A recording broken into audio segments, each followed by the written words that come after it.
Hi friends and hello அழகிங்களா. என்னடா பில்டிங்காக இருக்கே அப்படின்னு நீங்கள் யோசிக்கிறீங்களா? வீடு வாங்க போகிறோமா அப்படின்னு யோசிக்கிறீங்களா? இல்லை, ஆக்சுவலாக நாங்கள் எங்கள் பையனுக்கான ஒரு முக்கியமான மைல்ஸ்டோனுக்காக இந்த இடம் வந்திருக்கோம். இது வந்து டாடா வேல்யூ ஹோம்ஸ் கூத்தம்பாக்கத்துக்கிட்ட இருக்குது.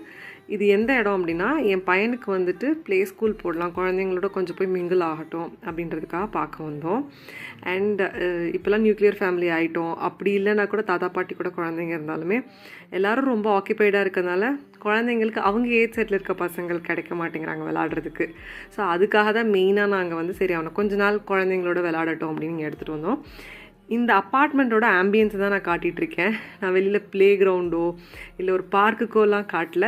ஜஸ்ட்டு இந்த அப்பார்ட்மெண்ட் வெளியிலே இது எல்லாமே இருக்குது. ரொம்ப அழகாக இருந்தது. ஒரு சின்ன தெப்பக்கோலம் மாதிரி இருந்தது. நிறைய அமெனிட்டிஸும் இருந்தது. பார்க் ரொம்ப பெருசு. பார்க் ஒரு தனி வீடியோவில் நான் கவர் பண்ணுறேன். ஆல்மோஸ்ட் ரொம்ப பெரிய இடம். 2000 ஸ்கொயர் ஃபீட்டில் பார்க் இருந்தது. இது வந்து ப்ளே ஸ்கூல் உள்ளே நான் என்ட்ரன்ஸில் காட்டியிருந்தேன் இல்லையா, அங்கே உள்ளே வந்தால் நிறைய ஆஃபீஸ் ஏரியாஸ் இருக்குது. அதில் ஒன் ஆஃப் தி பிளேஸ் தான் இந்த ஆஃபீஸ், அதாவது இந்த ப்ளே ஸ்கூல். மேம் கிட்ட நானும் அப்பான்னு டிஸ்கஸ் பண்ணிகிட்டு இருந்தோம். பையன் அதுக்குள்ளே விளையாட ஆரம்பிச்சிட்டான்.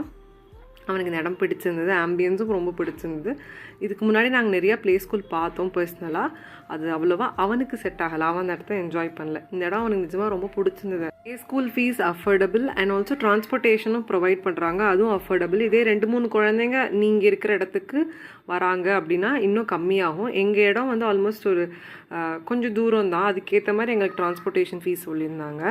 அண்ட் அவர் ப்ளே குரூப்பில் தான் இருப்பார். ப்ரீகேஜிலாம் அதுக்கப்புறம் சப்சிக்வெண்ட் இயர்ஸ் தான் நாங்கள் போடுறோம். அவருக்கு இப்போ ஒரு 2.5 வயசுக்கு கிட்ட இருக்கார். அண்ட் ஃபுல்லாக நாங்கள்லாம் என்ஜாய் பண்ணதுக்கப்புறம் என் பையனுக்கு அங்கேருந்து வரத்துக்கு மனசே இல்லாமல் தான் அவரை நாங்கள் வீட்டுக்கு கூப்பிட்டு வர ஸ்டார்ட் பண்ணோம். அண்ட் ஸ்கூல் டீட்டெயில்ஸ் நான் கொடுத்துருக்கேன். யூஸ்ஃபுல்லாக இருந்தால் ப்ளீஸ் காண்டாக்ட் பண்ணுங்கள். பாய்.